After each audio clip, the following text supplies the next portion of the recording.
ও আল্লাহর পয়গম্বর, মৃত্যুর সময় আমার এমন একটা যন্ত্রণা হয়েছে, মৃত্যুর যন্ত্রণার তীব্রতা, মাথার চুল, কাঁচা চুলগুলা আর দাড়িগুলা তীব্র যন্ত্রণার কারণে সাদা পক্ষকার মুরগির মতন হয়ে গেছে। ও আল্লাহর পয়গম্বর, যখন আমি ইন্তেকাল করেছি তখনও আমার কিন্তু চুলগুলা কাঁচা ছিল, কিন্তু মৃত্যুর যন্ত্রণার কারণে চুল এবং দাড়িগুলা সব থেকে শুধু সাদা হয়ে গেছে।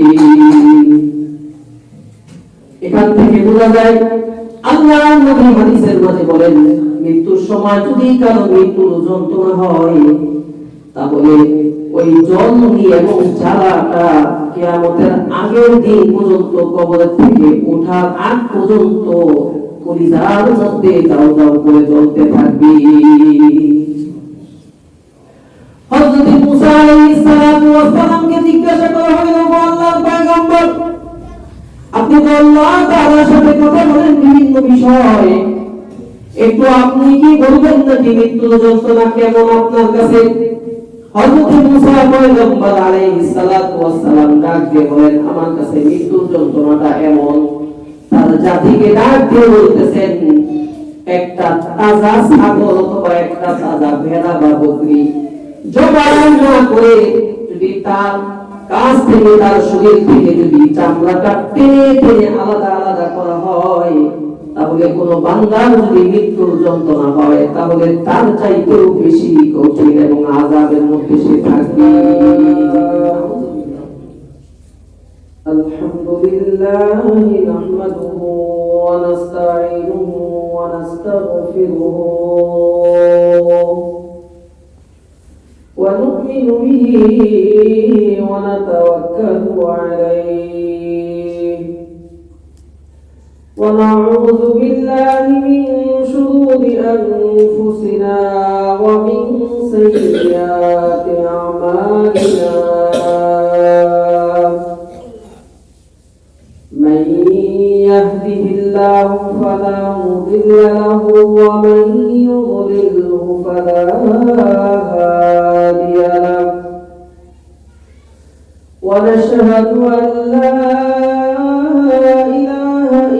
الله وحده لا شريك له ولا مثيل له ولا مثال له ولا شبيه له ولا نظير له ولا أول له ولا آخر له ولا قبل له ولا بعد له ولا ضد له ولا ند له ولا حد له ولا كفو له ولا ضار له ولا نافع له ولا محيي له ولا مميت له ولا ولد له ولا والد له ولا له ولا زوج له ولا وقت له ولا ضمان له ونشهد أن سيدنا وسندنا وحبيبنا وحبيب ربنا وطبيبنا وطبيب قلوبنا ومولانا محمدا عبده ورسوله أرسله الله إلى كافة الناس بشيرا ونذيرا وداعيا إلى الله بإذنه وسراجا وقمرا منيرا أما بعد فقد قال الله تبارك وتعالى في كلامه المجيد وفي فرقانه الحميد. أعوذ بالله من الشيطان الرجيم. بسم الله الرحمن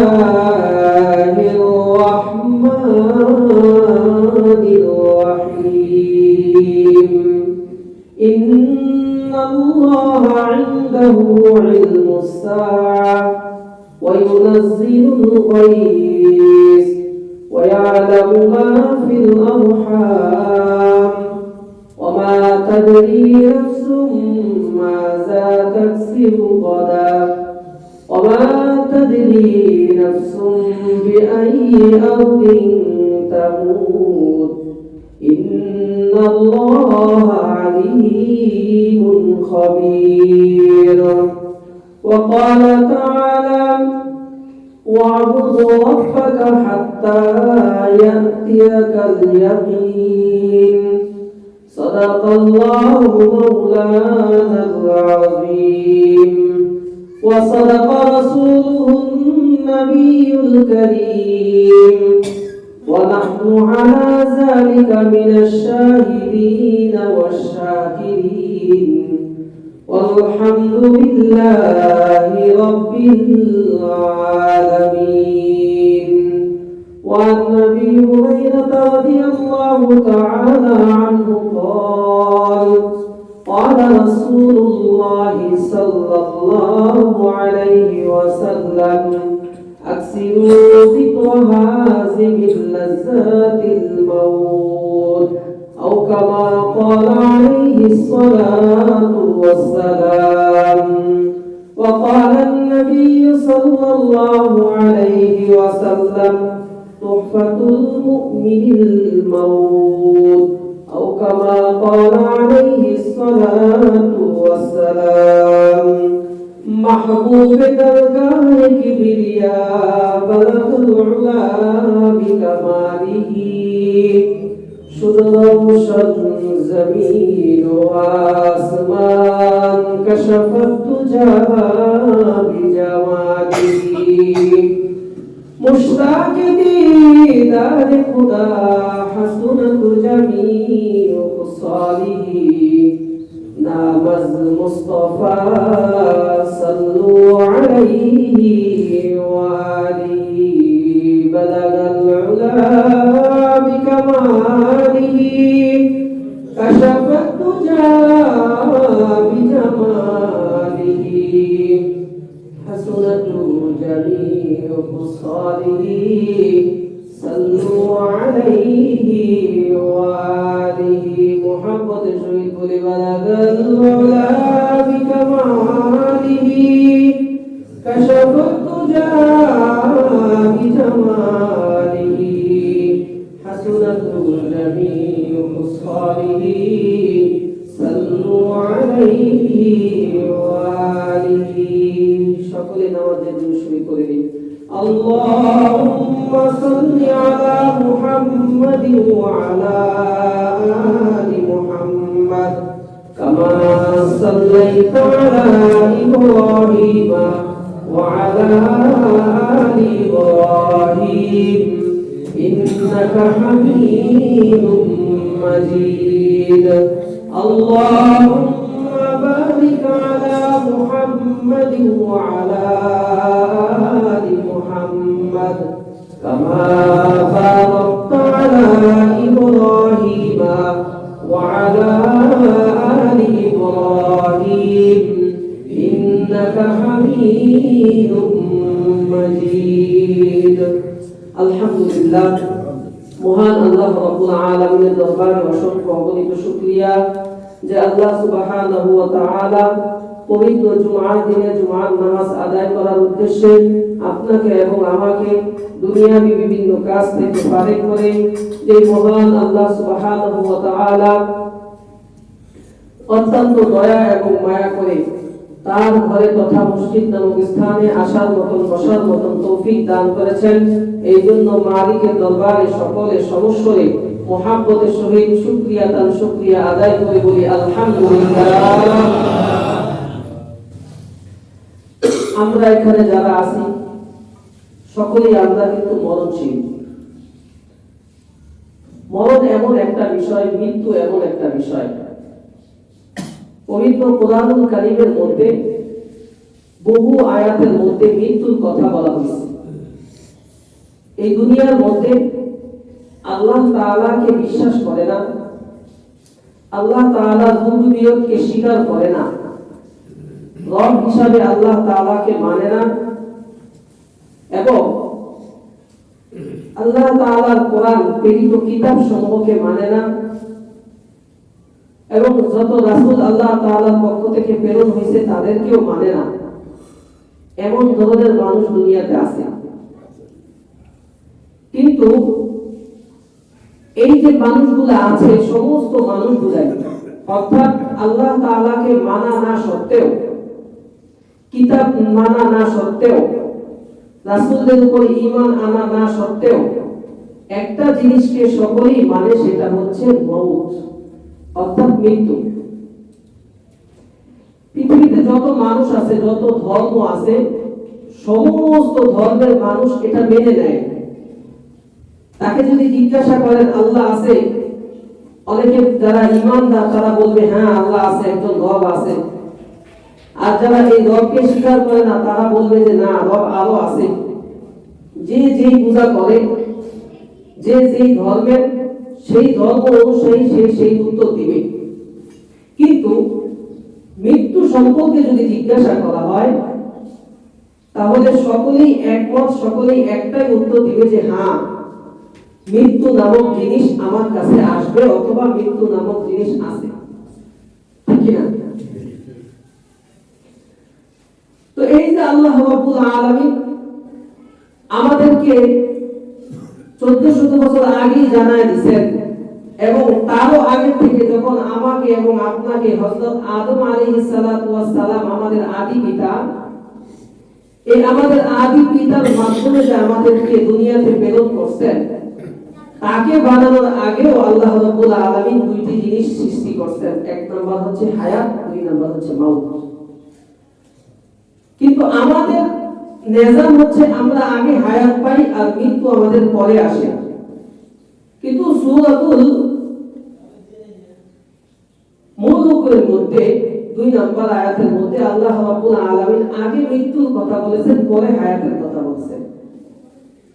পবিত্র কোরআনুল কারীমের মধ্যে সূরাতুল মুলুকের 2 নম্বর আয়াত আল্লাহ রাব্বুল আলামিন ডাকতে বলেন, আল্লাযী খালাকাল মাউতা ওয়াল হায়াতা লিয়াবলুয়াকুম আইয়ুকুম আহসানু আমালা। আল্লাহ রাব্বুল আলামিন ঘোষণা দিয়ে বলেন, আমি মউতকে সৃষ্টি করেছি এবং হায়াতকে সৃষ্টি করেছি যাতে তোমাদেরকে পরীক্ষা নেওয়া হয়, পরীক্ষা দিতে পারি তোমাদের কার কোনটা ভালো, কার কর্ম কেমন ভালো, কে কার চাইতে শ্রেষ্ঠ, কে পরীক্ষায় উত্তীর্ণ ভালো হতে পারে আর কে খারাপ হতে পারে। এই পরীক্ষা নেওয়ার জন্যই আমি আল্লাহ মৃত্যু এবং হায়াতকে সৃষ্টি করেছি। তো আল্লাহ রাব্বুল আলামিন হায়াত এবং মউত যেটাই বলেন না কেন, এই দুইটা জিনিস সৃষ্টি করেছেন। এই দুইটা জিনিস সৃষ্টি যে করেছেন আল্লাহ রাব্বুল ইজ্জত, আগে মউতের কথা বলছেন, তারপরে হায়াতের কথা বলছেন। কিন্তু আমরা তো দেখি আমরা প্রথম হায়াতের মধ্যে আছি, তারপরে আমাদের কি হয়, মৃত্যু হয়। আল্লাহ রাব্বুল ইজ্জত দুনিয়ার সমস্ত মানুষদেরকে একটা মেসেজ এর জন্য আগে বলে দিবেন যে দেখো, দুনিয়ার জীবন এটা ক্ষণস্থায়ী জীবন, এটা শুধুমাত্র তোমাদের কল্পনা, শুধুমাত্র তোমাদের স্বপ্ন। মানুষ স্বপ্ন দেখে, কিছু স্বপ্ন মানুষ দেখে যে সব মনে থাকে, ঘুম থেকে ওঠার পরে তার মনে থাকে যে আমি এই এই দেখেছি। আর কিছু স্বপ্ন এরকম থাকে যে ঘুম থেকে ওঠার পরে সে চিন্তা করে কি যেন দেখেছি, কিন্তু অনেকক্ষণ দেখেছে। হয় কি না হয়? তো মানুষের দুনিয়ার পুরো টোটাল জিন্দেগিটা একটা স্বপ্নের মতো। এই কথাটা বুঝতে হলে রাসূলুল্লাহ সাল্লাল্লাহু আলাইহি ওয়াসাল্লামের একটা হাদিস থেকে আমরা আরেকটু স্পষ্ট করে বুঝে আসি। সেটা হলো রাসূলুল্লাহ সাল্লাল্লাহু আলাইহি ওয়াসাল্লাম হাদিস শরীফের মধ্যে বর্ণনা করে বলেন, কিয়ামতের ময়দানে আল্লাহ রাব্বুল ইজ্জত সমস্ত বান্দাদের সামনে এবং সমস্ত ফেরেশতাদের সামনে এমন একজন বান্দাকে হাজির করাবেন যে বান্দা দুনিয়ার হায়াতের জিন্দেগিতে কষ্ট কি জিনিস, দুঃখ কি জিনিস কখনো অনুভব করে নাই। সব সময় তিনি সুখ আর আরাম আয়েশের মধ্যে ছিল। তাকে দুনিয়ার হায়াতের জিন্দেগি যতটুকু আল্লাহ তাআলা হায়াত দিয়েছে, অতটুকু হায়াতের মধ্যে সেই কষ্ট কি জিনিস এবং দুঃখ কি জিনিস সে মালুম করতে পারে নাই। চাহিদা মাত্র সে সব কিছু পেয়ে গেছে, মনের চাহিদা যেটা হয়েছে সেটাই করেছে। এমন একজন মানুষকে আল্লাহ রাব্বুল আলামিন ফেরেশতাদের সামনে হাজির করায় বলবেন, বান্দা তোমাকে এই আনন্দ দিয়েছি, এই সুখ দিয়েছি দুনিয়ার হায়াতের জিন্দেগিতে, তুমি চাহিদা মাত্রই সমস্ত কিছু পেয়েছো, ঠিক কিনা? বান্দাটা স্বীকার করবে, হ্যাঁ আল্লাহ, আমাকে সব কিছু দুনিয়ার মধ্যে দেওয়া হয়েছে, সমস্ত সুখ শান্তি আমার জীবনের মধ্যে গল্প ছিল, কোন সুখ শান্তি কমই ছিল না। কোন সময় জীবনের এমন একটা মুহূর্ত আমি কষ্টের মধ্যে কাটাই নাই। সুবহানাল্লাহ। আল্লাহ রাব্বুল আলামিন তখন বলবেন, ফেরেশতাদেরকে বলবেন, এই বান্দাটাকে জাহান্নামের একটু পাশ দিয়ে ঘুরায় নিয়ে আসো। জাহান্নামের ভিতরে নয়, জাহান্নামের পাশ দিয়ে একটু ঘুরায় নিয়ে আসো। জাহান্নামের পাশ দিয়ে যখন ফেরেশতারা একটু ঘুরায় নিয়ে আসবে, তখন আল্লাহ রাব্বুল আলামিন ডাক দিয়ে জিজ্ঞাসা করবেন যে দুনিয়ার হায়াতের জিন্দেগি তোমাকে দিয়েছি, তুমি এই সুখগুলা কি করেছো কিনা? আগে স্বীকার করেছে, এখন বলবে মালিক কেমন কথা বলেন আপনি? মালিক আমি গোলাম, দুনিয়ার হায়াতের জিন্দেগি যত বছর বেঁচে ছিলাম কোন দিন সুখ কি জিনিস আমি অনুভব করি নাই। অথচ একটু আগে স্বীকার করেছে আমি সমস্ত সুখের অধিকারী ছিলাম। যেই নাকি শুধু জাহান্নামের একটু কিনার দিয়ে ঘুরায় নিয়ে আসছে, এখন সব সুখ তিনি কি করেছেন? ভুলে গেছেন। এখন সবটা সুখ তার কাছে শুধু কল্পনা মনে হইল, শুধু কল্পনা। ঠিক তেমনি ভাবে আরেক বান্দাকে আল্লাহ রাব্বুল আলামিন হাজির করবেন, হাজির করে জিজ্ঞাসা করবেন, সুখ কি জিনিস তুমি কি দুনিয়াতে দেখেছো নাকি? লোকটা দুনিয়ার হায়াতের জিন্দেগিতে যতদিন বেঁচে ছিল শুধু কষ্ট আর কষ্ট, দুঃখ আর দুঃখের মধ্যে কাটাইছে। আল্লাহ রাব্বুল আলামিন মনে করে দিবে যে এই দুঃখ তোমার মধ্যে ছিল, এই কষ্ট তুমি দুনিয়ার মধ্যে করেছিলে। বান্দাটা ডাকতে বলবে, আল্লাহ হ্যাঁ এই দুঃখ আমার মধ্যে ছিল এবং কষ্ট আমার মধ্যে ছিল, সারা জীবন কষ্ট এবং দুঃখের মধ্যে ছিলাম, অসুস্থতার মধ্যেও ছিলাম, কিন্তু সুখ কি জিনিস আমার কি কখনো দোলা দেয় নাই, আমার মধ্যে কখনো আসে নাই, আমার জীবনে কখনো আমি সারা পাই নাই।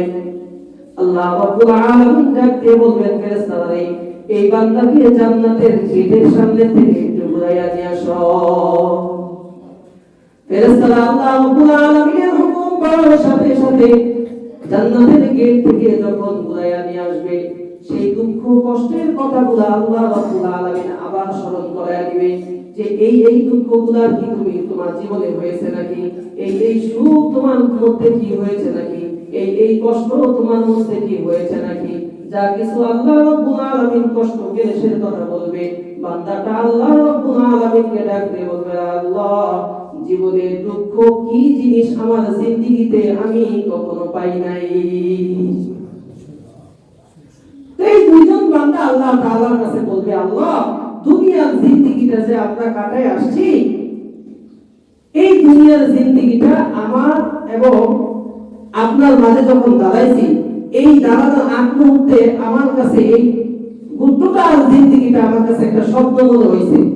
যে আমি স্বপ্ন দেখলে মনে হয় যে এই নাকি সত্য কিছু দেখতেছি, যখন চোখটা খুলে তখন মনে হয় যে আরে এটা তো স্বপ্ন ছিল। এরকম হয় না? তো আল্লাহ রাব্বুল ইজ্জত এই দুনিয়ার জিন্দেগিটা একেবারেই স্বপ্ন মতন করে সাজাইছে। মানুষ যখন মওত নামক দরওয়াজা দিয়ে ঢুকবে, মওত হওয়ার সাথে সাথে আখিরাতের জিন্দেগি শুরু হবে। কি শুরু হবে? আখিরাতের জিন্দেগি শুরু হবে। এজন্য আখিরাতের তুলনায় হায়াত যে যদি গণনা করা হয়, তাহলে মওত হচ্ছে একেবারে সুবহে সাদেক।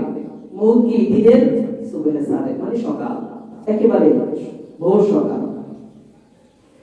এই জন্যই আল্লাহ রাব্বুল আলামিন দুনিয়ার মানুষদেরকে জানায়া দিবেন যে বান্দা তোমার হায়াত তুমি যেটা দেখতেছো এটা কিন্তু স্বপ্ন, এটা তুচ্ছ তাচ্ছিল্য। তোমার যেই বয়সে তুমি পাও না কেন, যতটুকু হায়াত তুমি দুনিয়াতে পাও না কেন, এতটুকু হায়াত তুমি ঘুমন্ত অবস্থায় তুমি কাটায়া দিবা, এটাই তুমি মনে করবা যখন তোমার মৃত্যু আসবে।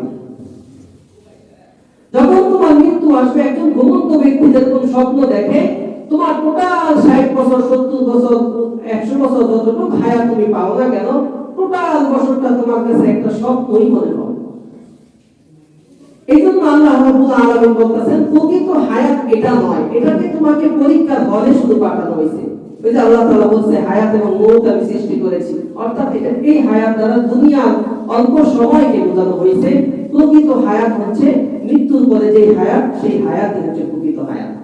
এই জন্য আল্লাহ রাব্বুল আলামিন বলেন আমি আগে মৃত্যুকে সৃষ্টি করেছি, মৃত্যু নামক দরওয়াজা দিয়েই ওই চিরন্তন হায়াতের মধ্যে তুমি প্রবেশ করবে।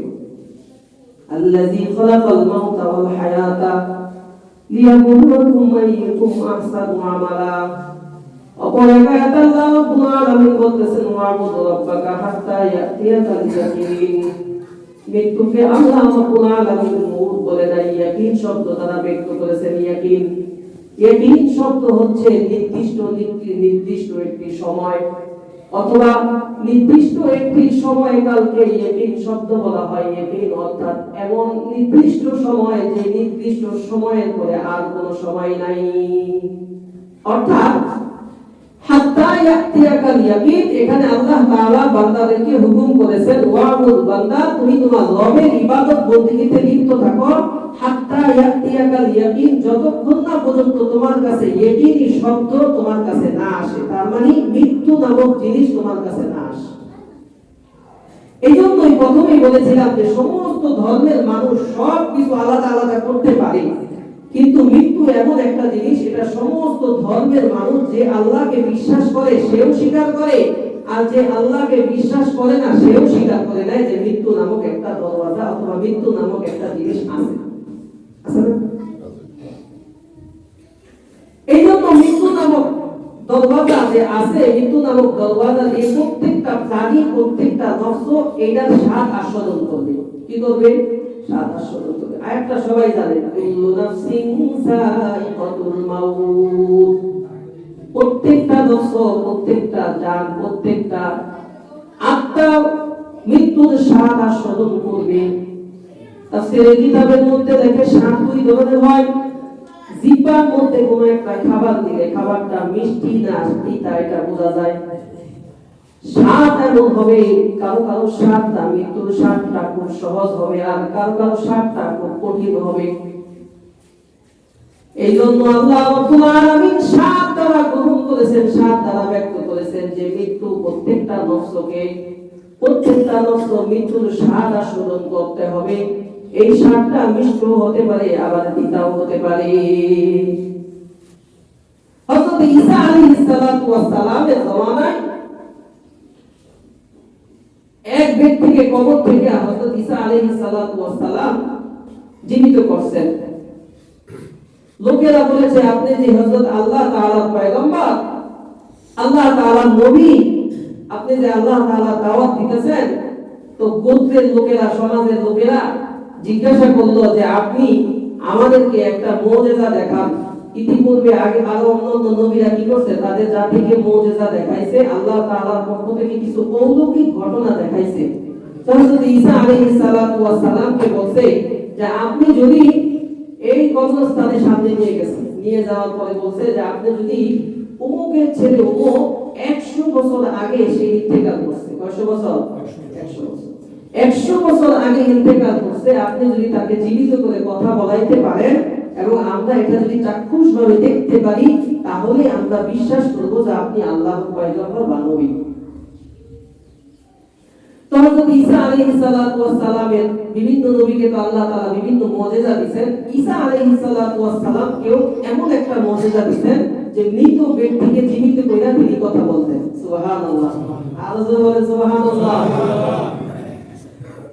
তো হযরত ঈসা আলাইহিস সালাতু ওয়াস সালাম ওই সমাজের লোকদেরকে নিয়ে একটা কবরস্থানে গেছেন। যাওয়ার পরে বলতেছে যে ঠিক আছে তোমরা বলো যে কোন কবর থেকে মানুষ উঠায় কথা বলতে হবে। তো এমন একজনের কবর দেখাইছে যিনি 100 বছর আগে ইন্তেকাল করছেন এবং তার দাদা পরদাদার নাম নিশানা আছে। আমরা অনেক সময় কবরের মধ্যে ঠিকানা রাখি না যে এই জায়গাটায় অমুককে দাফন করা হয়েছে, অমুকের দাদাকে দাফন করা হয়েছে বা অমুকের পিতাকে দাফন করা হয়েছে। ঠিক এরকম একটা নির্দিষ্ট কবর দেখা হচ্ছে যে এই কবর থেকে মানুষ উঠান এবং কথা বলেন। তো হযরত ঈসা আলাইহিস সালাতু ওয়াস সালাম ডাক দিয়ে বলেন, হে ফুলান ইবনে ফুলান, হে অমুকের ছেলে অমুক, কুম বিইজনিল্লাহ, আমি আল্লাহ তাআলার একজন নবী, আল্লাহ তাআলার পক্ষ থেকে তোমাকে ডাক দিতেছি। তুমি যদি অমুকের ছেলে অমুক হয়ে থাকো তাহলে আল্লাহ তাআলার হুকুমে আমার ডাকে তুমি সাড়া দাও। আল্লাহ রাব্বুল আলামিনের একজন আমি পয়গম্বর, ওই পয়গম্বর হিসাবে তোমাকে ডাক দিলাম কুম বিইজনিল্লাহ। যদি তুমি অমুকের ছেলে অমুক এখানে শুয়ে থাকো তাহলে সুন্দর করে দাঁড়িয়ে যাও। হযরত ঈসা আলাইহিস সালাতু ওয়াস সালাম যখন কবরের মাইয়িতকে ডাক দিবেন সাথে সাথে মাটিটা ফাঁক হয়ে একটা যুবক ছেলে একটা যুবক দাঁড়াইয়া গেছে। সুবহানাল্লাহ। ডাক দিয়ে বলতেছে আসসালামু আলাইকুম। ঈসা আলাইহিস সালাতু ওয়াস সালাম এবং তার সঙ্গী সাথীরা যারা দেখতেছে ঘটনা তারাও বলতেছে ওয়া আলাইকুম আসসালাম ওয়া রাহমাতুল্লাহ। জিজ্ঞাসা করলো যে তুমি কি অমুকের ছেলে অমুক? উনি উত্তর দিয়েছেন হ্যাঁ আমি অমুকের ছেলে অমুক। উনি পরিচয় দিলেন যে ঠিক আছে কিনা। এরপরে জিজ্ঞাসা করলেন যে তোমাকে তো দেখতে যুবক দেখা যাইতেছে, কিন্তু লোকেরা নজর করে দেখতেছে লোকটা যুবক কিন্তু দাড়িগুলা আর চুলগুলা অর্ধেক পরিমাণ সাদা হয়ে গেছে, প্রায় সাদা, অর্ধেকের বেশি চাইতে বেশি সাদা। অথচ গায়ের চামড়া দেখলে বোঝা যায় না যে একটা যুবক, কিন্তু মাথার চুল আর মুখের দাড়ি এটা প্রায় সাদা হয়ে গেছে। এই জন্য ঈসা আলাইহিস সালাতু ওয়াস সালাম ডাকতে বলে দেখে তো টকটকে যুবক লাগে, আজ তোমার কি যৌবনকালে ইন্তেকাল হয়েছে নাকি? যুবকটা ডাক দিয়ে কয় যে আল্লাহর পয়গম্বর আমার তো যৌবনকালে ইন্তেকাল হয়েছে। যৌবনকালে যদি তোমার ইন্তেকাল হয়ে থাকে তাহলে আমি নজর করে দেখতেছি তোমার মাথার চুলগুলা সব পেকে সাদা হয়ে গেছে, দাড়িগুলাও সাদা হয়ে গেছে। যৌবন বয়সে আবার চুল দাড়ি পাকে নাকি? যুবকটা ডাক দিয়ে বলতেছে আল্লাহর পয়গম্বর মরেছি তো শত বছর হয়ে গেছে, এখানে শোয়া ছিলাম, শোয়ার আগ মুহূর্তে যখন আমার জানটা হযরত আজরাইল আলাইহিস সালাতু ওয়াস সালাম জানটা যখন কবজ করতে আসছিল, কবজ করার আগ মুহূর্তেও আমার মাথার চুলগুলা আর দাড়িগুলা সব কাঁচা কুচকুচে ছিল, কালো কুচকুচে ছিল। ও আল্লাহর পয়গম্বর মৃত্যুর সময় আমার এমন একটা যন্ত্রণা হয়েছে, মৃত্যুর যন্ত্রণার তীব্রতায় মাথার চুল কাঁচা চুলগুলা আর দাড়িগুলা তীব্র যন্ত্রণার কারণে সাদা কক্ষকার মুরব্বির মতন হয়ে গেছে। ওগো আল্লাহর পয়গম্বর যখন আমি ইন্তেকাল করেছি তখনও আমার কিন্তু চুলগুলা কাঁচা ছিল, কিন্তু মৃত্যুর যন্ত্রণার কারণে চুল এবং দাড়িগুলা সব থেকে শুধু সাদা হয়ে গেছে। এখান থেকে বোঝা যায় আল্লাহর নবী হাদিসের মাঝে বলেন মৃত্যুর সময় যদি কারো মৃত্যুর যন্ত্রণা হয় তাহলে ওই জলনি এবং জ্বালাটা কিয়ামতের আগের দিন পর্যন্ত কবরের থেকে ওঠার আগ পর্যন্ত কলিজার মধ্যে দাউ দাউ করে জ্বলতে থাকবে।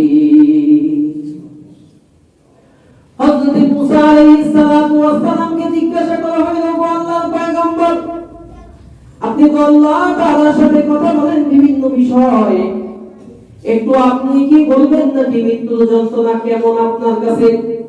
হযরত মুসা পয়গম্বর আলাইহিস সালাতু ওয়াস সালাম ডাক দিয়ে বলেন, আমার কাছে মৃত্যুর যন্ত্রণাটা এমন। তার জাতিকে ডাক দিয়ে বলতেছেন, একটা তাজা ছাগল অথবা একটা তাজা ভেড়া বা বকরি জবাই না করে যদি তার কাছ থেকে, তার শরীর থেকে যদি চামড়াটা টেনে টেনে আলাদা আলাদা করা হয়, তাহলে কোন বান্দার যদি মৃত্যুর যন্ত্রণা হয় তাহলে তার চাইতেও বেশি কঠিন এবং আযাবের মধ্যে সে থাকবে। নাউযুবিল্লাহ। মৃত্যু এমন একটা কষ্টের মুহূর্ত, মৃত্যু এমন একটা কষ্ট, যদি তার কষ্ট হয় তাহলে কষ্টটার পরিমাণ, কলিজাটা ছাই ছাই হয়ে যাবে, কলিজাটা কয়লার মতো হয়ে যাবে। আর যদি স্বাদের মরণ যদি কারো হয়, ওই স্বাদের মরণটা এমন হবে যে আল্লাহর হাবিব রাসূলুল্লাহ সাল্লাল্লাহু আলাইহি ওয়াসাল্লাম বলেন, কোলের দুগ্ধ শিশু মায়ের কোলে যেমন দুধ পান করতে করতে যেরকম আরামে এবং আয়েশে ঘুমিয়ে যায়, নেককার বান্দা, সলিহিন বান্দা, মুতমাইন্না পবিত্র আত্মা ওয়ালা বান্দার যখন আত্মাটা ফেরেশতারা যখন কবজ করতে আসবে, তখন এমন আরামে সহিত ঘুমিয়ে যাবে যে সে টেরও পাবে না। এই জন্য মৃত্যু যদি স্বাদের হয়, স্বাদ দুই ধরনের হয়। একটা হচ্ছে স্বাদটা মিষ্ট আনন্দদায়ক, আরেকটা স্বাদ হলো তিতা কষ্টদায়ক। কষ্টদায়ক মৃত্যু যদি হয় তাহলে প্রত্যেকটা পশম ছিঁড়ে ছিঁড়ে আনলে যেমন কষ্ট হবে, একটা মানুষের যতগুলা পশম আছে একটা একটা করে টেনে টেনে ছিঁড়া হয়, আর সবগুলা পশম যদি একসাথে টান দেওয়া হয় তাহলে যতটা কষ্ট পাবে তার চাইতেও বেশি কষ্ট মৃত্যুর সময় যে যন্ত্রণা হয়। এই জন্য মৃত্যু এমন একটা জিনিস, এটার খবরটা আল্লাহ রাব্বুল আলামিন নিজের কাছে রেখেছেন, নিজের কাছে। বান্দাকে কখনো জানানো হয় না যে বান্দা অমুক সময় তুমি ইন্তেকাল করবে, অমুক সময় তুমি আমার ডাকে সাড়া দিবে। যদি মৃত্যুটা যদি ভালো হয় তাহলে আল্লাহ রাব্বুল আলামিনের কাছে কত সুনাম হবে।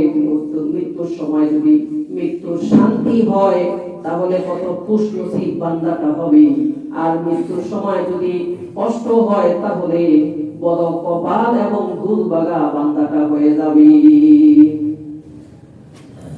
সাদের মৃত্যু সাহাবীদের কারণ রাদিয়াল্লাহু তাআলা আনহু আজমাইনদের হয়েছিল। হযরত আমির মুআবিয়া রাদিয়াল্লাহু তাআলা আনহু নিজের গোসল নিজে করছেন। সোমবার দিন তিনি সুন্দর করে, নাকি রবিবার দিন ইতিহাসের কিতাবের মধ্যে লেখে তিনি ইন্তেকাল করেছিলেন। নিজের গোসল নিজে সুন্দর করে করেছেন। গোসলের আগে সুন্দর করে নখগুলা, নিজের নখগুলা আস্তে আস্তে কাটছেন। অন্যান্য সাহাবীরা জিজ্ঞাসা করলেন, আমিরে মুআবিয়া, আপনি আপনার এই নখগুলা সুন্দর করে কাটছেন, এত সুন্দর করে গোসল করছেন, আবার এত সুন্দর লাগাইতেছেন, এত সুন্দর করে এই প্রস্তুতি তো আপনি জুমার দিন করবেন, জুমার আগে কেন এই প্রস্তুতি সপ্তাহের মাঝখানে করতেছেন? হযরত আমির মুআবিয়া রাদিয়াল্লাহু তাআলা আনহু বলতেছেন, কিছুক্ষণ পরে আমি আমার রবের কাছে চলে যাব, আমি আমার রবের কাছে কি নাপাকি হালতে যাব নাকি? এই জন্য শুক্রবার যে সমস্ত কাজগুলো আমি করি, সুন্দর করে গোসল করি, সুন্দর করে আতর গোলাপ লাগাইতাছি, রবের দিদারের মধ্যে চলে যাব। ঠিক সেই মুহূর্তে কিছুক্ষণ পরে এত সুন্দর করে সেজে গুজে ঘুমায়া গেছেন তো আমির মুআবিয়া রাদিয়াল্লাহু তাআলা আনহু জানতা হযরত আজরাইল কবজ করে দিয়ে গেছে।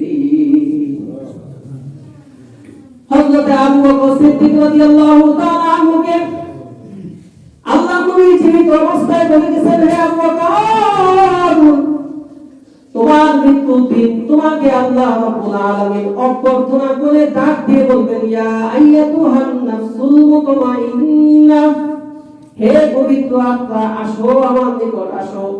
হযরতে আবু বকর সিদ্দিক রাদিয়াল্লাহু তাআলা আনহু ইন্তেকালের আগ মুহূর্তে অন্যান্য সাহাবীরাও সামনে ছিল। হযরতে আবু বকরের ইন্তেকালের সময় ওই সাহাবীরাও ওই আয়াতগুলো শুনেছে। মউতের ফেরেশতা ডাক দিয়ে হযরতে আবু বকরকে বলছে, আবু বকর, ইয়া আইয়াতুহান নাফসুল মুতমাইন্না ইরজিই ইলা রাব্বিকি রাদিয়াতাম মারদিয়া ফাদখুলি ফি ইবাদি ওয়াদখুলি সুন্নতি। পবিত্র আত্মা বলে ডাক দিয়েছেন এবং আল্লাহ এই যে কথাটা বলে গেছেন আল্লাহর রাসূল হযরত আবু বকর এটা শুনতে পাইছেন যে ফেরেশতাদের পক্ষ থেকে কি করা হইতেছে, আয়াত বলে ডাক দিতেছে। এজন্য মৃত্যু সবার জন্য অনিবার্য। আমরা যে এখানে বেঁচে আছি এটা যেমন সত্য, এটা চাইতে চির সত্য হচ্ছে আমরা যারা এখানে বেঁচে আছি, বসে আছি, আমাদের মৌত আসবেই আসবে, আসবেই আসবে। কার কখন আসবে এটা কেউ জানে না, এটাকে আল্লাহ তাআলা গোপন রাখছেন। এই ইলম একমাত্র আল্লাহ তাআলার কাছেই আছে। কখন কে মৃত্যুবরণ করবে এটা সম্পূর্ণ ঠিকানা আল্লাহ তাআলার কাছেই জানেন, আল্লাহ তাআলার কাছেই আছে। এই জন্য আল্লাহ রাব্বুল আলামিন মৃত্যু কার কখন লেখা রাখছে বলা যায় না, জানা তো নাই। এখনই আমার মৃত্যু হতে পারে, কিছুক্ষণ পরেও হতে পারে, আবার 10 বছর পরেও হতে পারে। এই জন্য মৃত্যুর আগে মৃত্যুর প্রস্তুতি নেওয়া, যে আমার মৃত্যুটা যেন স্বাধীন মৃত্যু হয়, আমার মৃত্যুটা যেন আরামদায়ক মৃত্যু হয়, এই চিন্তা বিলীন করা। হযরত ইমাম মালিক রাহমাতুল্লাহি আলাইহি, চার মাযহাবের এক মাযহাবের ইমাম মালিক রাহমাতুল্লাহি আলাইহি, তিনি জীবনে একবার হজ করছেন, কয়েকবার উমরা করছেন, কিন্তু শেষ বয়সে তিনি নিয়ত করেছেন অথবা মনের এরাদা আশা, এই আশা আকাঙ্ক্ষা করেছেন যে আমি মদিনা শরীফের পাশে থাকি, মদিনাতে থাকি, আল্লাহর হাবিব রাসূলুল্লাহ সাল্লাল্লাহু আলাইহি ওয়াসাল্লাম যেই মাটিতে শোয়া আমি সেখানে থাকি। আমি যদি হজে যাই অথবা আমি যদি উমরা করতে যাই, তাহলে আমার মৃত্যুটা যদি উমরা করতে হয়ে যায়, আর আমি যদি দূরে সফরে যাই, হজ করতে যাই, আর এই হজের সময় যদি আমার ইন্তেকাল হয়ে যায়, তাহলে তো আমি মদিনা ওয়ালার কাছাকাছি থাকতে পারলাম না। আল্লাহর হাবিব এক হাদিসের মধ্যে বলছেন, যাকে যেখানে দাফন করা হবে কিয়ামতের ময়দানে আবার যে মানুষদেরকে উঠানো হবে, সে সেখান থেকে আবার উঠবে।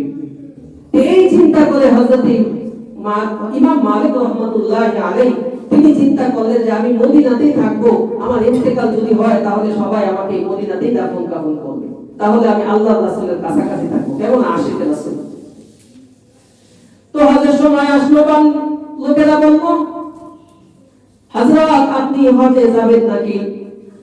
তিনি চিন্তা করলেন যে হজ বা উমরা যদি করতে যায় আর যদি আমার ইন্তেকাল হয়ে যায়, তাহলে তো আমি মদিনা ওয়ালা থেকে বাইরে চলে গেলাম।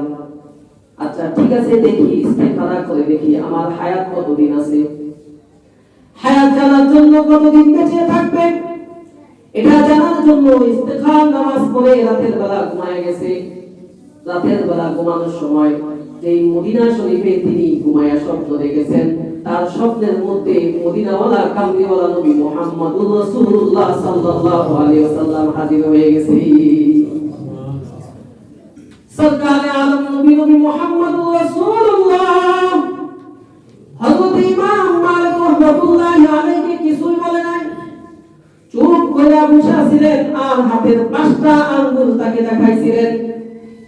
ইমাম মালিক রাহমাতুল্লাহি আলাইহি আল্লাহর নবীকে আরো স্বপ্ন দেখেছে, কিন্তু অন্য সময় তো আল্লাহর নবী কথা বলেছেন, কিন্তু আজকে কোনো কথা বলেন নাই, শুধু 5টা আঙ্গুল দেখাইছে, আর কোনো কথা বলে নাই। স্বপ্ন শেষ হয়ে গেছে, চক্ষু দুইটা খোলার পরে আফসোস করতেছে, হায় আল্লাহর নবী হাতের 5টা আঙ্গুল দেখাইছে, এটার উদ্দেশ্য কি? আমি কি 5 দিন বাঁচবো নাকি 5 সপ্তাহ বাঁচবো নাকি 5 বছর বাঁচবো? যদি 5 দিন বাঁচি তাহলে তো হজ বা উমরাতে যাওয়া যাবে না, আর যদি 5 সপ্তাহ বাঁচি তাহলেও তো হজে যাওয়া যাবে না, আর যদি 5 বছর বাঁচি তাহলে তো হজে যাওয়া যায়। এতদিন জানতাম না, কোনো টেনশন ছিল না, এখন জানার জন্য ইস্তেখারা করেছে, আল্লাহর নবী 5 আঙ্গুল দেখাইছে, এখন তো টেনশন আরো বেড়ে গেল। 5 দিন বাঁচবো নাকি 5 সপ্তাহ বাঁচবো নাকি 5 মাস বাঁচবো নাকি 5 বছর বাঁচবো, টেনশন বৃদ্ধি হয়ে গেছে। তৎকালীন যুগে স্বপ্ন বিশারদ ছিলেন একজন বিশিষ্ট আলেম মুহাম্মদ ইবনে সিরিন রাহমাতুল্লাহি আলাইহি, জগৎ বিখ্যাত একজন আলেম ছিলেন।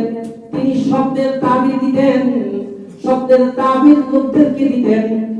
খাদেমকে পাঠাইছে ইমাম মালিক রাহমাতুল্লাহি আলাইহি, এই খাদেম যাও স্বপ্ন তাবির নিয়ে আসো, স্বপ্নের ব্যাখ্যা নিয়ে আসো, যাও ইবনে সিরিন রাহমাতুল্লাহি আলাইহির কাছে যাও, গিয়ে আমার নাম বলবা না, যায়া বলবা একজন সাধারণ ব্যক্তি, একজন একজন মহৎ ব্যক্তিকে স্বপ্ন দেখেছে। যে সাধারণ ব্যক্তিটা স্বপ্ন দেখেছে, মহৎ ব্যক্তিটা শুধু 5 আঙ্গুল দেখাইছে, শুধু এটা বলবা, আমি যে স্বপ্ন দেখেছি এটা কিন্তু বলবা না, গোপন রাখবা। তো খালিদ ভাই বলতেছে, হযরত জি, একজন সাধারণ মানুষ স্বপ্ন দেখেছে একজন অসাধারণ মানুষকে, মানে সাধারণ মানুষ হলো ইমাম মালিক, আর অসাধারণ মানুষকে আল্লাহর নবী, আল্লাহর রাসূল। এই অসাধারণ মানুষ কি করেছে? 5টা আঙ্গুল দেখাইছে। যখন এই কথা বলেছে তাদেরকে, তখন স্বপ্ন যে ব্যাখ্যা করে তার এলেন কালাম তো কম না। তিনি এই কথা শুনে বলছে, এই স্বপ্ন কে দেখেছে আগে নাম বলো। তো খালিদ বলতেছে, বলা নিষেধ, বলা যাবে না। বলতেছে যে এই স্বপ্ন কে দেখেছে বলো, স্বপ্ন কে দেখেছে, স্বপ্ন কি নিতা নাম বলো। বলছে, মনে করেন আমি দেখেছি। তুমি যে স্বপ্ন দেখেছো তোমার মধ্যে কোনো সিম্পটমই নাই, তুমি এই স্বপ্ন করতে গেলে দেখবা। এই স্বপ্ন তো রাসূলকে স্বপ্ন দেখে, এরকম স্বপ্ন এই যুগে আমি মনে করি যে ইমাম মালিক ছাড়া কেউ দেখে না। সুবহানাল্লাহ বলবেন না? জগৎ বিখ্যাত 4 মাযহাবের এক মাযহাবের ইমাম যে বলতেছে এই স্বপ্ন ইমাম মালিক ছাড়া কেউ দেখতে পারে না। তুমি আগে স্বীকার করো কে দেখছে। তাদের কোনো স্বীকার করে না, চলে গেছে হযরত ইমাম মালিকের কাছে, যা বলতেছে, হযরত আমি বলেছি যে এরকম আপনি যেভাবে শিখাই দিয়েছেন এভাবে বলেছি, কিন্তু বলার পরে সে স্বপ্ন কে দেখছেন এটা জানতে চাইছে, কিন্তু এটা জানা আমি বলছি আমি মনে করেন আমি দেখেছি, কিন্তু এটাও বিশ্বাস করে নাই। বলছে যে ইমাম মালিক ছাড়া এই স্বপ্ন কেউ দেখতে পারবে না।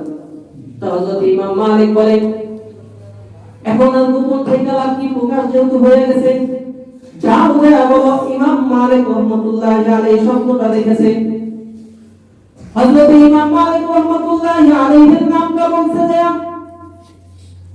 ইবনে শিরিন রাহমাতুল্লাহি আলাইহি স্বপ্নের ব্যাখ্যা হিসেবে তিনি বলতেছেন, আল্লাহর রাসূল আল্লাহ রাব্বুল আলামিনের এক বান্দাকে এই 5টা আঙ্গুল দেখাছেন, এইজন্য যে 5টা এলেম এমন রয়েছে, যে এলেমের খনি এবং সিন্ধুকে আল্লাহ রাব্বুল আলামিনের কাছে কেবলমাত্র রয়েছে।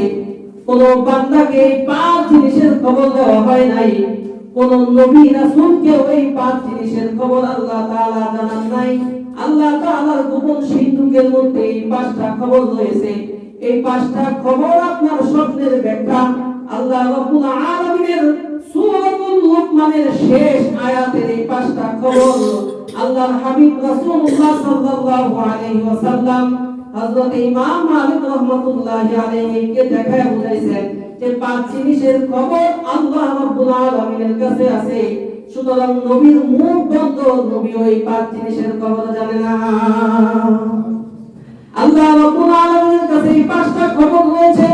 সূরা লুকমানের শেষ আয়াত, ইন্নাল্লাহা ইনদাহু ইলমুস সাআহ ওয়া ইউনাজ্জিলুল গায়স ওয়া ইয়া'লামু মা ফিল আরহাম ওয়া মা তাদরি নাফসুম মাযা তাকসিবু গাদা ওয়া মা তাদরি নাফসুম বিআইয়ি আরদিন তামুত ইন্নাল্লাহা আলীমুন খাবীর। ওয়া পবিত্র কোরআনুল কারীমের মধ্যে আল্লাহ নিজে বলতেছেন, ইন্নাল্লাহা ইনদাহু ইলমুস সাআহ, নিশ্চয় আমি আল্লাহর কাছে কিয়ামত সম্পর্কিত জ্ঞান আমি আল্লাহ তাআলার কাছেই আছে। কবে, কখন, কোথায়, কিভাবে হবে আল্লাহ নবী শুধু আলামতগুলো বলে গেছে, কিছু কিছু আলামত বলে গেছে, ওই আলামতগুলো প্রকাশ পাইতেছে, কিন্তু কবে, কখন, কখন এই কিয়ামত হবে একমাত্র জানেন তিনি হচ্ছেন আমার আল্লাহ। ওয়া ইউনাজ্জিলুল গায়স, কোথায়, কখন, কোন সময় বৃষ্টি হবে জানেন কে? ফেরেশতাদের মাধ্যমে। এই তো দেখা যাইতেছে কলমিটা অন্ধকার হয়ে গেছে, মনে হয় এখানে বৃষ্টি হবে, কিন্তু না না, এখানে বৃষ্টি হয় নাই, আল্লাহর হুকুম নাই, হয় নাই, অন্যদিকে হুকুম হয়েছে। তো ফেরেশতারা বাতাসের মাধ্যমে সেখানে নিয়ে গেছে। এইজন্য আল্লাহ রাব্বুল আলামিন বলতেছেন, জমিনের কোথায়, কখন, কতটুকু বৃষ্টি হবে দুনিয়ার কোন মানুষ জানে না, কোন নবী রাসূলকে আমি এই ইলমের অধিকারী করি না, একমাত্র আমি আল্লাহর কাছে এই ইলমের খবর আছে। ওয়া ইয়ালামু মা ফিল আরহাম, মায়ের পেটের মধ্যে সন্তান যে আল্লাহ তাআলা দিবে, পিতা মাতার যে শুক্রাণু এবং বীর্য, 2 ফোঁটা নাপাক পানি থেকে যে সন্তান হবে কি হবে না, ছেলে হবে না মেয়ে হবে, এই খবরটা দুনিয়ার কোনো মানুষকে আল্লাহ তাআলা দেয় নাই। যার কাছে তার কাছে শুধু খবরটা রাখছেন তিনি হচ্ছেন আল্লাহ। একটা স্ট্রাকচার হয়ে গেলে, একটা রূপ হয়ে গেলে তখন ডাক্তাররা মেশিনের মাধ্যমে বলতে পারে যে পেটের মধ্যে বাচ্চা আছে না নাই, ছেলে আছে না মেয়ে আছে। যখন এটা ছেলেতে রূপান্তরিত হয়ে যায় তখন বলতে পারে, মেয়েতে যখন রূপান্তরিত পেটের মধ্যে হয়ে যায় তখন বলতে পারে। কিন্তু পানিটা কি যে আছে এটা জানেন কি? এই খবরটা আল্লাহ তাআলার কাছে আছে। ওমা তাদরি নাফসুম মাযা তাকসিবু গাদান, আগামীকাল বান্দা কি খাবে, আগামীকাল বান্দা কি উপার্জন করবে, এটার খবর দুনিয়ার কোনো মানুষ জানে না। অর্থাৎ এখান থেকে তাকদীরের উপর ঈমান, আল্লাহ তাআলার উপর ঈমান, তাকদীরের ভালো মন্দ যা কিছু হবে সব আল্লাহ তাআলার পক্ষ থেকে হবে। এটা শুধু আল্লাহ রাব্বুল আলামিন বলতেছেন, ওমা তাদরি নাফসুম মাযা তাকসিবু গাদা, বান্দা আগামীকাল কি উপার্জন করবে আর কার মধ্যে কি রিজিক থাকবে, আমি আল্লাহ তাআলার কাছে এই ইলম একমাত্র আমি আল্লাহ তাআলার কাছে আছে। এরপরে 5 নাম্বার বলতেছেন, ওমা তাদরি নাফসুম বিআইয়ামিন তামুত, বান্দা কখন কোথায় মৃত্যুবরণ করবে এটার খবর কিন্তু বান্দার কাছে দেওয়া হয় নাই। কোন নবী রাসূল কেউ দেওয়া হয় নাই, কোন পীর মাশায়েখ ওলি আল্লাহ গাউস কুতুব বুজুর্গদের কেউ জানানো হয় নাই। এই একমাত্র খবরটা যিনি জানেন তিনি হচ্ছেন আপনার আমার রব মহান আল্লাহ রাব্বুল আলামিন। ঠিক না? কে জানতো গত সোমবারে, কে জানতো বিয়ের দাওয়াতে যাইতেছে, আপনাদের গদিয়াপুরে থেকে বিয়ের এনগেজমেন্ট বা কাবিন করানোর জন্য যাচ্ছিল, গাড়ির সাথে অ্যাক্সিডেন্ট হয়ে যাইতেছিল কিন্তু সুখের খাবার খাইতে। সুখের খাবার না, বিয়ের দাওয়াত। ঢাকার মধ্যে 3 জন শেষ। খবর পাইছেন না? গত সোমবারের কাজ কটা। কেউ কি জানে কার মৃত্যু কখন হবে? কেউ জানে না। এটা জানেন কে? আল্লাহ। এটা আল্লাহ তাআলা কোরআনের মধ্যে বলে দিয়েছেন। সূরা লুকমানের শেষ আয়াত আপনাদের সামনে আমি তেলাওয়াত করলাম এবং এটা তরজমা করলাম। এই 5টা জিনিসের খবর একমাত্র আল্লাহ তাআলার কাছে আছে। এজন্য হায়াত নিয়ে কিছু কথা আপনাদের সামনে গত সপ্তাহে এবং আগের সপ্তাহে বলেছি। এই সপ্তাহে কিঞ্চিত পরিমাণ কিছু মৃত্যুর কথা বললাম, মৃত্যুর স্বাদ নিয়ে এবং মৃত্যুর খবরের কথা আল্লাহ তাআলা যে জানেন, এটা আল্লাহ তাআলা গোপন রাখছেন বান্দাকে, বান্দা যাতে তুমি পরীক্ষা ভালো করে দিতে পারো। কি দিতে পারো? যদি এটা নির্দিষ্ট করে দিত তাহলে তো পরীক্ষা দিবেন না। আপনি 60 বছর হায়াত আছে, আপনি চিন্তা করবেন যে ঠিক আছে 50 বছর যত আকাম কুকাম যা আসে সব করে তারপর শেষ 10 বছর করে মারতে হবে। এই জন্য মৃত্যুর খবরটা আল্লাহ তাআলার কাছে নিজের কাছে রাখছেন, কোন বান্দাকে জানান নাই। এটার হিকমত হচ্ছে এটা যে বান্দা তুমি সব সময় মনে করবা যে আমার কিছুক্ষণ পরে মৃত্যু আসবে, তো কিছুক্ষণ পরে যার মৃত্যুটা আসবে সে তো পরীক্ষা দিতে গেলে ভালো রেজাল্ট করার চেষ্টা করবে। এইজন্য আকসিরু যিকরা হাযিহিল লাযাতিল মাউত, নবী আলাইহিস সালাতু ওয়াস সালাম হাদিসের মধ্যে বলেন যে বেশি বেশি মৃত্যুকে স্মরণ করো, বেশি বেশি মৃত্যুকে স্মরণ দুনিয়ার স্বাদকে তোমার ভুলাইয়া দিবে। এবং এক হাদিসের মধ্যে এমনও আছে যে ব্যক্তি দৈনিক 20 বার মৃত্যুকে স্মরণ করবে। কয়বার? 20 বার। মৃত্যুর সময় মৃত্যু হওয়ার সাথে সাথে আল্লাহ রাব্বুল আলামিন তাকে শহীদি মর্যাদা দান করবেন। সুবহানাল্লাহ। স্মরণ করা যাবে তো ইনশাআল্লাহ। মৃত্যুর কথা যদি স্মরণ না হয় তাহলে মাঝে মধ্যে একটু জান্নাতুল বাকি কবরস্থানের সামনে যায় দাঁড়াবেন, দাঁড়ায় চিন্তা করবে না এই মাটির মধ্যেই তো আমি যাবো, এখন আমি বাকি গাছতলায়, একটু পরে যদি শুধু জানটা বের হবে আর লোকের আমাকে গাছতলায় দিয়ে আসবে, লোকের আমাকে কি করবে? গাছতলায়। এই জন্য বড় বড় পীর মাশায়েখ ওলি আল্লাহ গাউস কুতুবরা এরকম দিনের একটা সময় অথবা দিনের 2টার সময় সকাল হোক বিকাল হোক কিছু মৃত্যুর মোনাকাবা দেয়। কি দেয়? মৃত্যুর মোনাকাবা দেয়। এই জন্য মাঝে মধ্যে কখনো কখনো দরজাটা বন্ধ করে, জানালাটা বন্ধ করে নিজের ঘরে অন্ধকার বানাইয়া 5 মিনিটের জন্য একটু মৃত্যুকে স্মরণ করবেন যে আমি এই যে দেহটা কত সুন্দর করে লোশন দিলাম, এখন শীতের দিন লোশন দিছি, সাবান দিয়ে গোসল করে আসছি, উত্তম পোশাক পরে আসছি, খালি মাত্র জানটা বের হইতে দেরি, এগুলা খুলতে দেরি করবেন। শুধুমাত্র আমার চোখ দুটো বন্ধ হইতে দেরি, আমাকে কবরের মধ্যে রাখতে দেরি করবে না। এই কথাটা একটু চিন্তা করবেন। দৈনিক যদি 20 বার কোনো আল্লাহর বান্দা যদি কি করতে পারে? মৃত্যুকে এরকম স্মরণ করতে পারে, তাহলে আল্লাহ হাবিব বলেন মৃত্যুর পরে তাকে শহীদি মর্যাদা দান করা হবে। আল্লাহ রাব্বুল আলামিন আমাদের সবাইকে মৃত্যুর কথা বেশি বেশি স্মরণ করার তৌফিক দান করে। সকলে বলি আমিন। ওয়া আখির দাওয়ানা আলহামদুলিল্লাহি রাব্বিল আলামিন। যে সমস্ত ভাইরা সুন্নাত পড়তে পারেনি মেহেরবানি করে 4 রাকাত সুন্নাত আদায় করে